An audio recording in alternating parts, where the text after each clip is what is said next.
코로나19 대유행 가능성으로 급락했던 증시가 반등에 성공했습니다. 엄청나게 풀린 돈의 힘 때문인데요. 빚내서 주식을 사는 무모한 투자자들도 적지 않아서 불안감이 높습니다.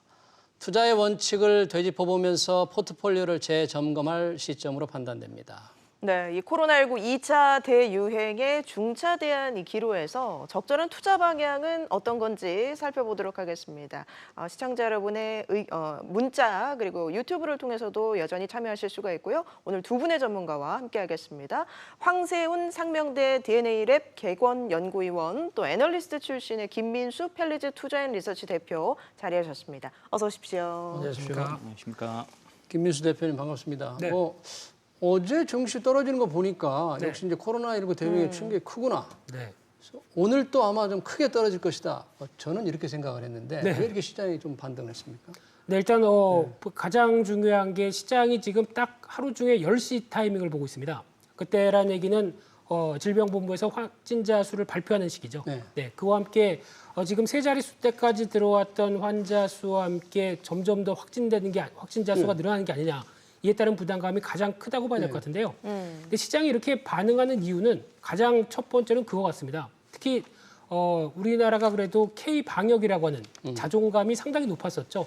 이런 자부심이 높았다가 이를 무색하게 만드는 결과가 나오기 시작하다 보니까 그에 따라서 약간 시장이 좀 짜증내는 반응이 좀 높았지 않았나. 네, 한 이틀째 거의 무섭게 하락하는 모습들 보다 보니까 그런 차원으로 해석이 되는데 또 하나의 변화는 그동안 구거래일제 그대로 쭉 올라오기에는 뭔가 좀 조정이 필요하지 않았느냐라고 하는 약간의 일말의 의구심들 이런 것들이 또 시장에 그대로 노출되면서 한 번에 나왔던 게 지금 최근의 시장 변화가 아닌가 생각되고 있는데요. 네. 그러나 여전히 오늘 반등을 했다고 하더라도 여전히 불안감은 높은 게 특히 이제 보통 일일 확진자 수 300명대가 제일 중요합니다. 예. 지난 2월 달에도 보다 보니까 300명대 이상을 넘어가서 또 800명대 이상까지 빠르게 올라가기 시작한 게 적어도 자가격리 기간 2주 동안에는 오히려 확진자 수가 급하게 불어날 수 있다는 부담감들이 높다 보니까 이에 따른 변화를 계속 추적해야 되다 보니까 아무래도 시장의 변동성은 커질 수밖에 없다. 이렇게 봐야 될 것 같습니다. 네.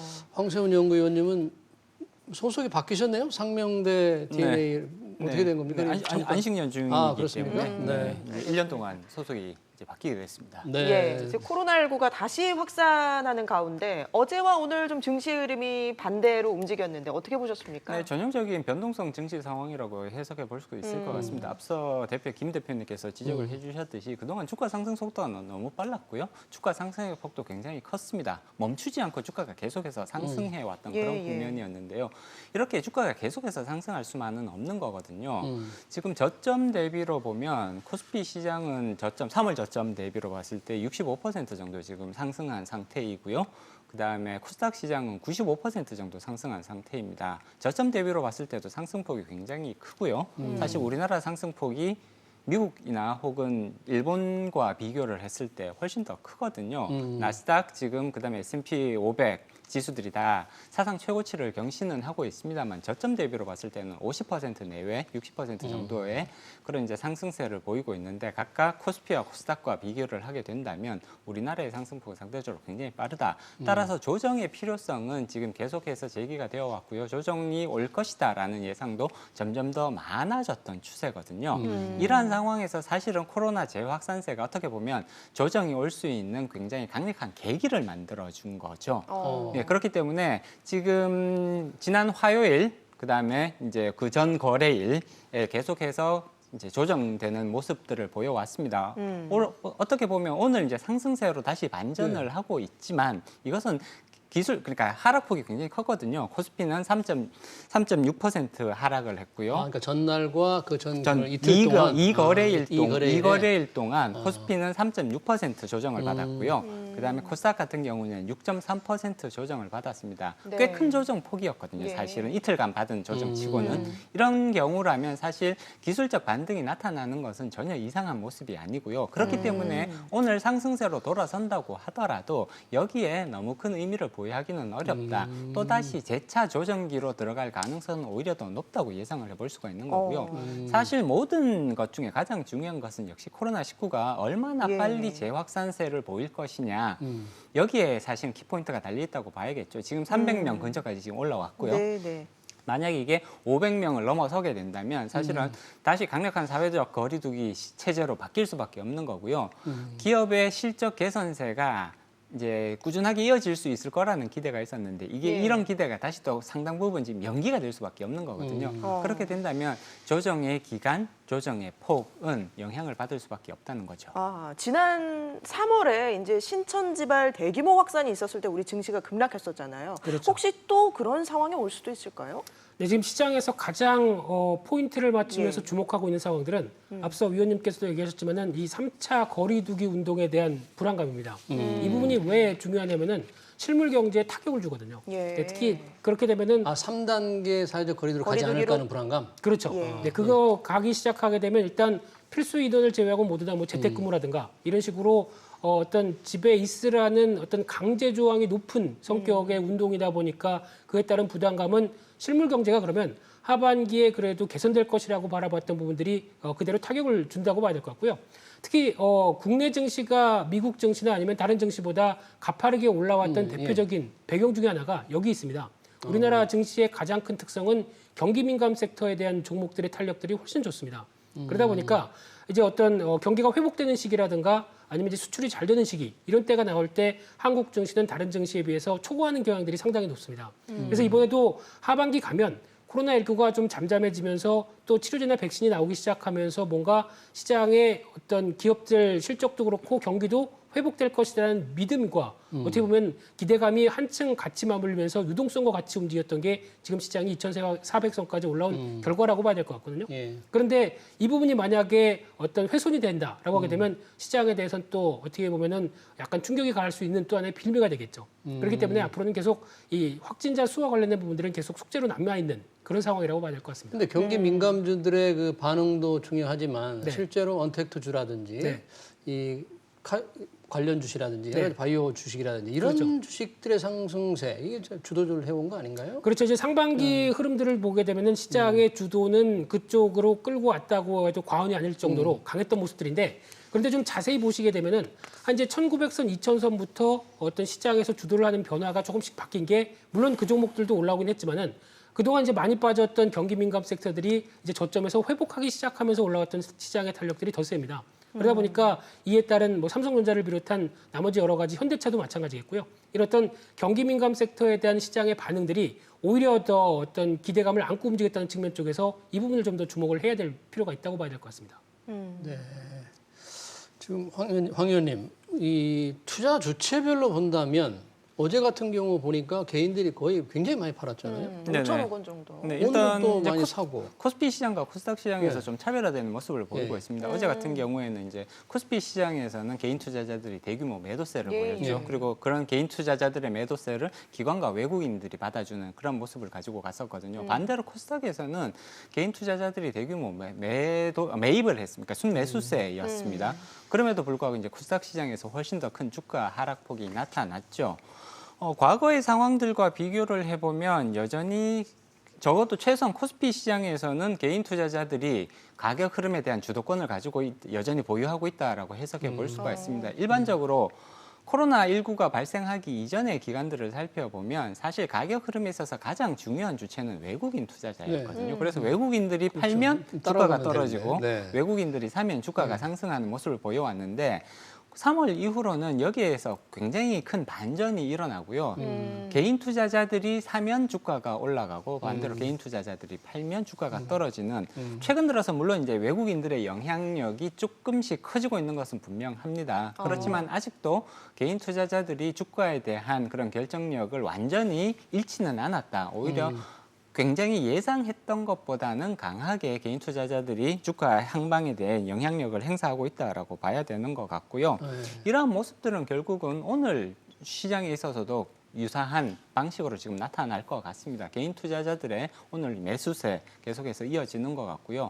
당분간은 개인 투자자들이 물론 이제 외국인 투자자들이 주가 영향력을 점차로 완만한 속도로 상승시켜 가겠지만 당분간은 개인 투자자들의 이러한 영향력은 꾸준하게 계속될 가능성을 높게 봐야 될 것 같습니다. 알겠습니다. 조금 전에 오늘 시장이 마감이 됐습니다. 오늘 1% 상승 출발했는데 마감 상황은 어떤지 전화 연결을 해서 알아보도록 하겠습니다. 유한타증권 이경민 과장 연결합니다. 과장님 안녕하십니까? 네, 안녕하세요. 네, 마감 상황 어떻습니까? 예, 오늘 우리 시장은 코스피 지수 전일 대비하여 12.3포인트, 0.52% 상승한 2,360.54포인트로 마감하였으며 코스닥 지수는 전일 대비 18.51포인트, 2.31% 상승한 818.73포인트로 마감하였습니다. 지난번 미국 시장은 온라인 매출 급증 소식에 언택트 관련주가 강세를 보이며 마감하였습니다.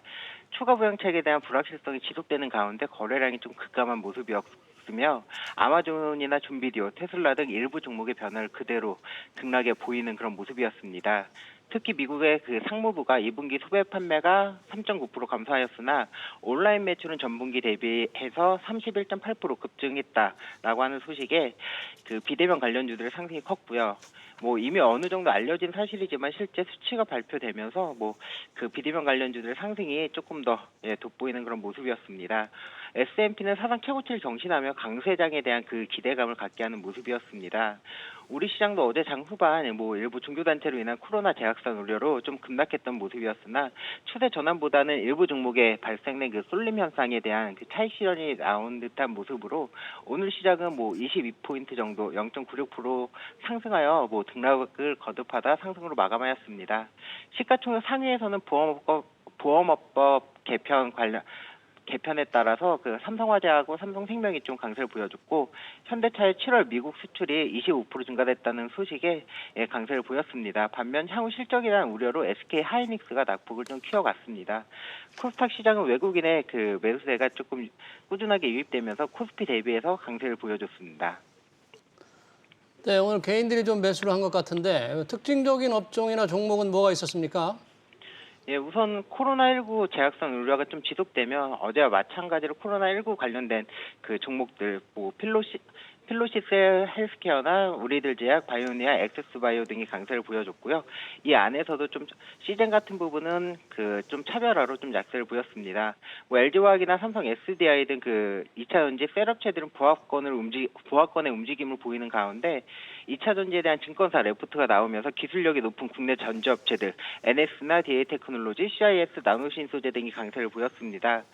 그리고 중국의 그 양재치 위원이 21일 날 그 방한하기로 함에 따라서 중국 관련 소비주들, 이치한불이나 국제약품 등의 그 화장품이나 아니면 크리스탈 신소재나 헝성그룹 등 국내 상장의 중국 기업, 호텔신라나 모니토리, 글로벌 텍스프리 등 면세점 관련 섹터들이 강세를 보였습니다.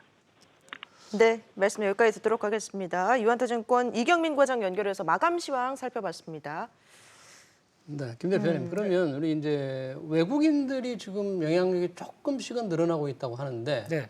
본격적으로 외국인들이 돌아올 가능성, 돌아온다면 어떤 환경이 좀 갖춰져야 되나요? 일단 지금 시점으로 보면은 외국인들이 들어와야 됩니다. 들어와야 되는 충분한 여러 가지 조건들은 마련되어 있는데 자신감이 떨어진 것 같습니다. 특히 그렇다는 얘기는 물론 저희가 이제 바라보고 있는 지표 중에 달러와의 가치를 보는 게 달러 인덱스죠. 이쪽을 보게 되면은 지금 벌써 이제 92대까지 한때는 100대까지 넘어가면서 달러와 강세에 대한 얘기가 나왔다가 이제 92대까지 밀려 내려가면서 달러와 약세는 두드러진 모습들을 나오고 있는데 그럼 벌써 이렇게 되면은 당연히 외국인들이 움직여야 되는데 움직이지 않는다라는 배경은 일단 한 단적인 예로 최근에 터키 리라와 같은 경우는 또 급등하고 있죠. 그렇다는 얘기는 일단 신흥국에 대한 자신감이 떨어져 있다는 얘기입니다. 특히 달러와 약세 국면이면 당연히 어떤 원자재라든가 그리고 또 이제 신흥국 쪽에 자금이 들어오면서 이를 달러와의 약세를 충분히 이용하려는 위험 자산에 대한 여러 가지 욕구가 큰데 지금은 그게 못 나타나는 이유는 신흥국에 대한 펀드멘탈이 자신감이 없거든요. 특히 그렇다는 얘기는 이 코로나19 사태가 아직까지 인도라든가 브라질 그리고 다른 어떤 신흥국의 대표 국가들 쪽으로는 여전히 득세를 보이고 있기 때문에 그에 따라서는 여파가 지금 펀드멘탈이 들어가서 될 만한 신흥국의 조건일까라는 쪽에서 아직 주저하고 있는 모습들이 나오다 보니까 이런 현상이라고 봐야 될 것 같고요. 하지만 여기서 이제 분명히 차별화가 특히 한국 기업들이 오히려 방역을 잘했고 그다음에도 뭔가 변화를 이끌어가는 쪽이 나온다라는 확신이 들기 시작하면 그때부터는 외국인들이 들어올 텐데 아직은 ETF 자금이라든가 여러 가지 동향을 보게 되면 조금 주저하고 있다. 이게 지금의 현실이 아닌가 싶습니다.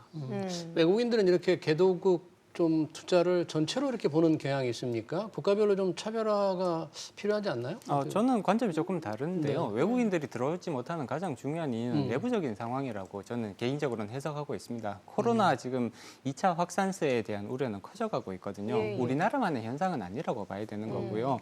선진국, 미국 쪽, 그다음에 유럽 쪽에 있어서도 제2 확산세가 올 것이다라는 예측은 이미 의학계에서는 많이 나오고 있거든요. 그리고 코로나 이 제2 확산세가 오게 된다면 물론 그 충격이 첫 번째 확산기처럼 강하게 오지는 않겠지만 분명히 기업들 그리고 금융회사들에게는 굉장히 큰 부담 요소로 작용할 가능성이 높습니다. 예, 예. 여기에 대한 불확실성이 너무 크거든요. 그렇기 때문에 외국인 투자자들도 내부적으로 코로나가 다시 재확산되었을 때 거기에 따르는 쉽게 말하면 실탄을 비축해 둘 필요성이 있습니다. 쉽게 자금을 신흥국 내지는 우리나라 로 이동시키기가 지금 부담스러운 상황일 수밖에 없는 거죠.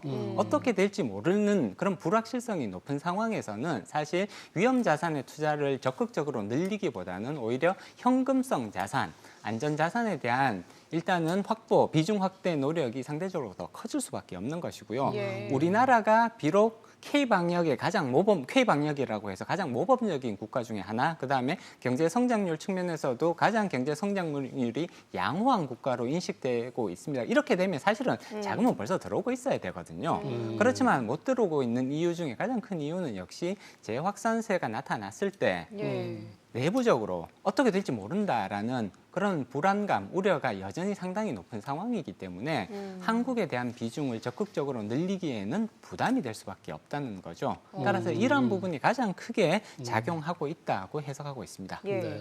코로나19 재확산에 따라서 업종별로 봤을 때도 좀 뭐 희비가 엇갈린다거나 변화가 있을 것 같은데 어떻게 보십니까? 일단 코로나가 다시 재확산이 되면 전체 증시가 다 영향을 받을 수밖에 없는 것이고요. 이제 조정이 나타나게 되면 오히려 그 이전에 코로나의 수혜주라고 생각해서 주가가 많이 올랐던 그런 종목에서 더 큰 조정세가 나타날 가능성이 높거든요. 네. 그렇기 때문에 지금 코로나19 사태 이후로 제약 및 바이오 업종, 그다음에 언택트 관련 업종, 2차 전지 관련 업종 이런 쪽에서 사실은 상대적으로 굉장히 강세가 나타났었고 인터넷 게임 관련주들이 주가 상승폭이 굉장히 컸거든요. 조정기가 찾아오게 된다면 이런 종목에서 오히려 주가 하락은 더 크게 나타날 가능성이 높습니다. 네. 우리 증시 속담에 산이 높으면 골도 깊다라는 예. 그런 이제 속담들이 얘기들이 있거든요. 따라서 많이 오른 종목에서 조정의 폭은 상대적으로 더 크게 나타날 가능성이 높다고 봐야겠죠.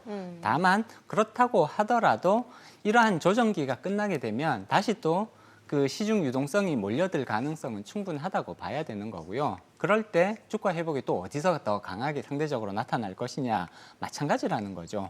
배터리 관련 업종, 그다음에 제약 및 바이오, 인터넷이나 게임 이런 언택트 관련 이런 업종에서 다시 또 회복력이 강하게 나타날 가능성이 높다고 예상해 볼 수 있습니다. 김 대표님, 이 네. 코로나 관련주에 이제 투자들이 관심이 많은데 네. 때로는 보면은 네. 전혀 실적이 뒷받침되지 않고 올라오다가 실적 발표로 떨어진 그런 종목도 굉장히 많았잖아요. 그렇죠. 네. 그런 지금 상황이 어떻습니까? 근데 이번에 실적 발표를 보게 되면 그나마 눈길이 가는 게 네. 워낙 기대치가 낮다 보니까 생각보다 뭐 컨센서스라든가 여러 가지 증권사 실적 추정치보다는 솔직히 좋은 종목들이 훨씬 많았습니다. 그래서 비율을 보게 되면 한 53%대까지 올라온다라는 쪽으로 봤었을 때 그래도 어떤 선전했다라고 볼 수 있는 상황들인데 근데 말씀하셨던 내용들의 대표적인 종목들이 이제 뭐 마스크 종목이라든가 이런 쪽은 시장에서 알려져서 뭐 테마주는 움직이는데 실제적인 매출 비중이 뭐 7%나 10%밖에 안 된다. 그런 종목들 같은 경우는 오히려 뚜껑을 열어봤더니 실적도 그렇게 크게 변화가 없는데 주가만 이만큼 갔다라고 하게 되면 또 시장에서는 약간 버블 관점 쪽으로 해석할 수밖에 없는 상황들이고요. 그런 쪽으로 봤을 때 또 대표적인 게 바이오주들의 특성으로 봐야 되겠죠. 예. 특히 지금 같은 경우 우리도 코로나 치료제 개발한다, 백신 개발한다 이런 쪽에 붐에 타서 뭐 매년 적자인데 그럼에도 불구하고 주가는 기대감 때문에 한층 올라간 뭐 대표적인 종목들이 나오기 시작하는데 그런 쪽에 대한 부분들은 분명히 기대감이 선반영되어 있기 때문에 당연히 주의가 필요하시겠죠. 그러다 보니까 아무리 바이오주라고 하더라도 어떤 재무 구조 한 번은 보셔서 일단 적자 좀 크고 아무래도 어떤 기대감이 먼저 반영돼서 주가가 이만큼 올라왔다라고 하게 되면 일단 진입하시는 거는 좀 자제하셨으면 좋겠습니다. 근데 바이오주 중에서 관련된 종목 중에서 관심을 끄는 게 이제 진단 키트 주식이 굉장히 그렇죠. 관심을 많이 끌었잖아요. 네. 근데 뭐 경쟁이 치열하니까 수익성도 별로 좋지는 않을 것 같은데 네. 시장의 움직임은 아주 변동성이 높았던 것 같아요. 단기 매매하시는 분들은 좋아하시죠. 근데 그걸 빼고 진단 키트의 가장 큰 핵심은 일단 지금 수출 동향에서 보시면 나옵니다. 특히 수출 동향을 보게 되면은 거의 기존에 없다가 한 3월달, 4월달부터 폭발적으로 늘어났죠. 그게 대표적으로 시젠을 비롯한 식약처에서 긴급 허가를 받았던 업체가 4군데가 있는데 예. 그쪽에서 허가를 내주다 보니까 해외에서 각국이 이제 막 퍼지다 보니까 급하죠. 그런 쪽에서 우리도 수입하겠다라는 쪽이 나오다 보니까 상당히 그때 수출이 잘 됐었는데 근데 몇 달 지나다 보니까 기술 장벽이 낮은 부분 쪽에서 해외 업체들도 이제 개발하기 시작했고요. 그러다 보니까 수출 단가도 떨어지면서 전월 대비해서 계속 유지는 되고 있다고 하더라도 금액들이 어떤 수출 금액들이 줄어들기 시작한다라고 되면 일단 시젠 같은 경우도 대표적으로 실적 정점은 2분기일 겁니다. 거기다 지금 시장에서 예상한 것보다 훨씬 더 잘 나와서 기대감은 높았지만은 어떤 1,690억 정도 2분기가 나왔는데 아마 3분기 때는 1,000억대, 4분기 때는 1,000억대가 못할 정도 이런 상황이다 보니까 예. 보통 실적이 계속 좋아지기 시작해야 주가도 같이 따라 오르는 분위기가 나오는데 정점을 찍었다라고 하게 되면 아무래도 어떤 변화는 뭐 되돌림이 나온다든가 고점 대비 하락한 부분이 있기 때문에 되돌림이 나와도 약간 좀 부담스럽게 생각하겠죠. 그래서 결론적으로는 진단 키트 관련된 쪽은 매매를 하신다고 하더라도 일단 어느 정도 고점을 확인한 상태에서 움직이는 상황이다라는 점을 염두를 하시면서 대응하셨으면 좋겠습니다. 네. 지금 상황에서 이제 조정이 조금 있을 수밖에 없지 않느냐. 그동안은 너무 이제 빨리 달려왔다. 그래서 조정이 불가피한 측면이 있다는 말씀을 황 의원님 말씀해 주셨는데 그동안에 달려온 성장을, 상승을 주도해온 종목들이 조정이 있은 후에도 주도하게 될까요? 오히려 그럴 가능성이 높다고 볼 수 있습니다. 지금 최근 증시에서 나타난 가장 전형적인 현상은 잘 오르는 주가 더 오르고요. 안 오르는 주는 계속해서 정체되어 있는 이런 것들이 따라서 종목별로 주가의 차별화 내지는 양극화 현상이 굉장히 심해지고 있거든요. 이런 현상들은 사실 조정기가 끝나고 나면 계속해서 이어질 가능성들이 더 높다고 예상해 볼 수가 있습니다. 사실 그간 코로나19가 발생하기 이전부터 우리나라의 산업구조 재편의 필요성은 대단히 높다. 특히 4차 산업혁명과 관련된 그런 쪽으로 이제 신기술 중심으로 해서 신성장 산업을 발굴할 필요성이 있다라는 부분들은 계속해서 이제 제기가 되어 왔었는데 코로나19가 사실 여기에 굉장히 크게 영향을 미치고 있다고 봐야 될 것 같거든요. 그리고 이제 언택트 산업 사실 4차 산업혁명과 굉장히 유사한 이제 업종들이 많이 있습니다. 예. 그렇기 때문에 이런 업종을 중심으로 해서 계속해서 산업 이 비중이 확대되는 그런 모습들로 이제 이어지게 될 것 같고요. 네. 이전에 지금 많이 주가 상승이 일어났던 종목들 보면 주로 제약 및 바이오 업종, 네, 그다음에 이제 배터리 관련 업종, 그다음에 그 인터넷, 그다음에 게임 관련 이런 업종들에서 주가 상승률이 대단히 높았습니다. 결국 이런 업종들이 4차 산업혁명과 직접적인 관련이 있는 그런 산업 업종이라고 볼 수가 있습니다. 그렇기 때문에 장기적인 관점에서 산업의 성장 가능성, 그다음에 이익의 창출 가능성들을 점검을 해보자면 당연히 이런 업종에서 전통적인 산업에 비해서 더 높게 형성될 수밖에 없다라고 봐야 될 것 같고요. 네. 조정기가 찾아오는 다음에 과연 어느 쪽에서 계속해서 성장세를 이어갈 것이냐 마찬가지라는 얘기죠. 그렇기 때문에 이전에 상대적으로 성장세가 좋았던 기업들을 조금 더 집중해서 보시는 그런 이제 자세가 필요할 것 같습니다. 네. 지금 우리 증시에 영향을 많이 미치는 게 결국은 이제 미국 증시인데 미국에도 상황은 좀 좋지 않은 것 같아요. 경기 부양책 논란이 좀 있는 것이고 네. 또 미중 간의 갈등이 여전한데 네. 나스닥은 계속 지금 전고점을 돌파하고 있는 거죠? 네, 그렇습니다. 일단 미국 시장을 볼 때도 제가 보통 얘기는 괴리감이죠. 뭐 실물 경기 어떤 흐름보다는 그래도 미국 시장을 바라볼 때 또 많이 나오는 게 한때는 확진자 수가 뭐 6, 7만 명까지 갔다가 이제 지금 4만 명대로 떨어지다 보니까 일단 좀 한풀 좀 지난 게 아니었을까라는 쪽으로 지금 반응하는 부분들이 상당히 높다고 봐야 될 것 같고요. 또 하나 이면에는 지금 또 한참 얘기가 나오고 있는 이제 4차 경기 부양책 관련돼서 이제 뭔가 하겠지, 정부가 그대로 두지는 않겠지라고 하는 변화도 기대감도 같이 붙어 있는 상황 쪽에서 이어지고 있는데 하지만 이제 자세히 보게 되면 미국 시장도 기술주 몇몇 종목들 중심으로 끌고 나가는 현상들 그러다 보니까 다우지수는 이를 못 따라가고 있는 상황들이죠. 그래서 이제 좀 더 뒤늦게 S&P 500이 이제 막 따라가는 현상들이 나오다 보니까 아무래도 미국도 차별화가 좀 심하게 진행된다는 관점들이 높은데 근데 여기서 이제 중요한 변화는 아마 이번 주부터 좀 여러 가지 변화가 좀 뚜렷할 수가 있는 분위기가 네. 이제 바이든 후보가 이제 공식적으로 예, 이제 예. 후보를 하겠다고 데뷔를 했죠. 네. 그러면 이제 트럼프 대통령이 재선을 위해서 그냥 가만히 있겠느냐, 팔짱 끼고 있겠느냐? 아니죠. 지금 이제 격차도 살짝 좀 좁혀지기 시작합니다. 그럼 뭔가 또 승부수를 띄워야 되겠죠. 그런 관점 쪽에서 지금 내가 계속해오던 중국 때리기를 계속할 것이냐?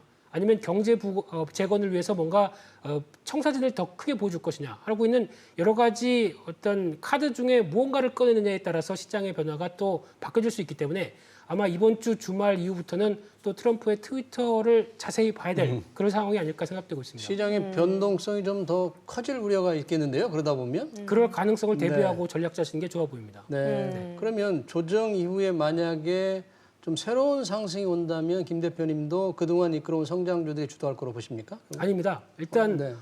성장주를 바라볼 때 가장 큰 매력은 물론 성장한다는 관점 쪽에서는 좋습니다만 지금 저희가 아무리 지금 시장에서 펄을 안 따진다고 하더라도 이 정도 앞으로 한 5년 뒤, 10년 뒤에 가치까지 끌었을 정도의 상승까지 보여준 종목들은 저는 진입하기보다는 네. 차라리 그냥 추세적인 흐름에 맞춰서 대응하는 건 모르겠지만은 차라리 이제 회복을 앞둔 단계 쪽에 나오는 대표적인 종목들을 사는 게 더 좋겠다. 그런 관점이다 보니까 거기다가 회복과 성장을 둘 다 겸비했다라고 하게 되면 대표적으로 친환경 쪽이죠. 친환경. 그렇죠. 글로벌 경기 부양책의 핵심이다 보니까 그에 따라서 같이 어떤 성장도 이어가겠다라고 하게 되면 새로운 성장에 대한 부분들을 더 지금은 집중하셔야 될 때라고 생각 들고 있고요. 네. 그렇게 되면 친환경차, 수소차도 포함돼서 관련된 종목들이라든가 또 하나 이제 현대차도 이제 상반기는 힘들었지만 하반기는 개선되기 시작하죠. 네. 이런 부분이라든가 또 하나의 시장에서 어떤 엔터테인먼트 산업 쪽에서 핵심적으로 떠오르는 게 저희 엔터 3사들 같은 경우는 그래도 비대면 효과와 함께 어느 정도 차별화를 잘 진행했다라고 되면 하반기에 대한 실적 기대감이 상당히 높아졌습니다. 이런 쪽들도 생각해 보시고 또 건강기능식품이죠. 예. 코로나19가 바꿔놓은 우리나라의 또 식탁의 변화가 이제 아침에 알약 몇 개 드시고 출근하시죠. 예. 네, 그런 상황이다 보니까 시장이 많이 커졌습니다. 네. 이쪽에 대한 관심도 높아져야 된다고 생각하고 있습니다. 네. 알겠습니다. 지금 뭐 주식 투자를 하는 대기 자금이 뭐 거의 50조에 가까운데 신용융자 빌린 돈이 뭐 15조 원을 훌쩍 넘은 것 같아요. 그렇습니다. 뭐 이런 상황 너무 위험해 보이지 않습니까? 아직까지 위험 수위에 접근했다고 평가하기는 다소간 이르다고 평가해 볼 수가 있죠. 지금 우리나라 코스피와 코스닥 시장의 시가총액을 다 합치게 되면 1,700조 원 정도 되거든요. 예. 그렇게 된다면 지금 신용거래 융자 잔고가 지금 15조에서 16조 사이에서 형성이 되고 있는데 전체 시총의 1%가 아직까지는 채 안 되는 수준이라고 평가해 볼 수가 있습니다. 따라서 여기에서 문제가 생긴다고 하더라도 전체 시장이 예를 들자면 무너져 버리는 보통 이런 걸 시스템 리스크라고 부르게 되는데 시스템 리스크의 단계로 접어들었다고 평가하기는 어렵습니다. 그리고 또 보통 일반적으로 신용거래 융자는 리스크 관리 장치들을 달고 있거든요. 그래서 주가가 특정 수준 이하로 떨어지고 증거금을 제대로 납부하지 못하게 되면 기계적으로 반대 매매가 발생을 해서 그 예. 리스크들을 줄여 나갈 수 있도록 내부적인 시스템들을 갖추고 있기 때문에 이런 신용거래 융자가 높다라는 이유만으로 지금 시장이 조금 불안해지고 있는 거 아니냐 이렇게 평가하기는 다소 좀 이르다는 느낌이 들고요. 네. 다만 신용거래 융자는 빚을 내서 주식을 사는 방식인 건 분명하죠. 예. 그리고 이러한 위험성은 고스란히 개인 투자자들에게 이렇게 남을 수밖에 없습니다. 개인 투자자들이 여기에 대한 모든 책임을 져야 되는 구조로 가는 것이거든요. 수익이 날 때는 괜찮지만 반대로 주가가 예상하지 못했던 방향으로 하락을 해버리게 된다면 대규모 투자 손실로 이어지고 경우에 따라서는 기계적인 반대 매매에 의해서 쉽게 말해서 깡통을 차게 되는 경우도 흔히 발생을 한단 말이죠. 따라서 이 부분에 있어서는 상당히 주의 깊게 보수적인 관점에서 투자 의사 결정을 내리실 필요가 있을 것 같습니다. 자, 하반기가 벌써 지금 이제 시작해서 이제 8월이니까 네. 이제 연말까지 얼마 안 남았는데 연말까지 이게 길게 본다면 시장의 흐름은 어떻게 될까요? 김 대표님 어떻게 전망하세요? 네, 이번 나왔던 저 조정과 비슷하게 일단 지금 편안하게 2,400선까지 올라왔다고 하게 되면 하반기는 편안한 모습보다는 일단 좀 출렁출렁이면서 움직이는 장세가 펼쳐질 거라고는 생각이 들고 있는데 그럼에도 불구하고 일단 저점과 고점은 계속 높여갈 것이다라는 기대는 상당히 높다고 봐야 될 것 같고요. 그런 차원에서 여전히 지금 시장에 출렁임이 나온다고 하더라도 투자자분들께서 가장 해야 될 흐름은 주도주가 무엇일까? 이 부분에 대해서 계속 확인을 하시고 그에 따라서 출렁일 때마다 계속 비중을 확대를 해가는 전략들이 맞다라고 봐야 될 것 같고요. 여전히 주도주는 한 번에 뭐 고점을 한 번 나왔다고 해서 그냥 꺾이지 않습니다. 보통 적어도 전 고점대를 한 번 더 보여주고 꺾이든가 아니면 시장의 흐름보다 훨씬 더 좋은 흐름을 가져가기 때문에 당연히 이쪽이 편승하게 되면은 시장보다 초과 수익을 낼 수밖에 없는 구조라는 걸 생각하시면서 대응하셨으면 좋겠습니다. 네. 황세현 의원님은 어떻게 전반적으로 어떻게 평가하십니까? 일단 가장 전망하시고. 중요한 부분은 저는 시중 유동성의 증가 부분이라고 보고 있습니다. 지금 유동성 장세라는 부분에 대해서 대부분 동의하실 것 같고요. 그럼 과연 하반기에 시중 유동성이 어느 정도 증가할 것인가를 조금 예상해 볼 필요성이 있겠죠. 지금 가계 부분만 놓고 보면 시중 유동성이 이제 M2 기준으로 봤을 때 1,600조 원이 넘는 걸로 나오고 있습니다. 지난 1년간 약 8%, 115조 원 정도 지금 가계 유동성이 증가를 해왔거든요. 근데 이 속도가 쉽게 꺾일 것 같지는 않단 말이에요. 중앙은행, 우리나라 중앙은행뿐만이 아니라 글로벌 중앙은행들이 계속해서 통화 확장 정책들을 펴고 있기 때문에 지금 향후 6개월 동안에도 최소한 6% 그리고 좀 많이 보면 8%까지 계속해서 가계 부분의 유동성이 증가할 것으로 예상이 됩니다. 이런 얘기는 향후 6개월 동안 가계 부분으로 약 60조 원 내외의 자금이 증가할 가능성을 의미하는 것이고요. 이 중에 20%에서 25%는 증시로 유입될 가능성이 상당히 높아 보입니다. 추가적으로 15조에서 20조 정도는 증시로 유입될 수 있는 그런 시장 환경이 조성이 되어 있다. 이렇게 해석을 하시는 것이 좋으실 것 같고요. 따라서 이렇게 계속해서 가계 부분에서 증시로 자금 유입이 이루어진다면 이 정도의 사이즈가 절대로 작은 사이즈가 아니거든요. 예. 그렇기 때문에 이런 것들, 이런 시장 환경을 놓고 보면 주가의 추가적인 상승 가능성은 충분하다. 단기적인 조정에는 대응을 준비를 하시되 장기적으로 봤을 때는 시중 유동성은 계속해서 들어올 가능성이 높은 구조다라는 점을 염두에 두셨으면 좋겠습니다. 알겠습니다. 오늘 두 분 말씀 여기까지 듣도록 하겠습니다. 지금까지 김민수 펠리즈 투자앤 리서치 대표, 황세훈 상명대 DNA랩 개건연구위원과 함께했습니다. 고맙습니다. 고맙습니다. 고맙습니다.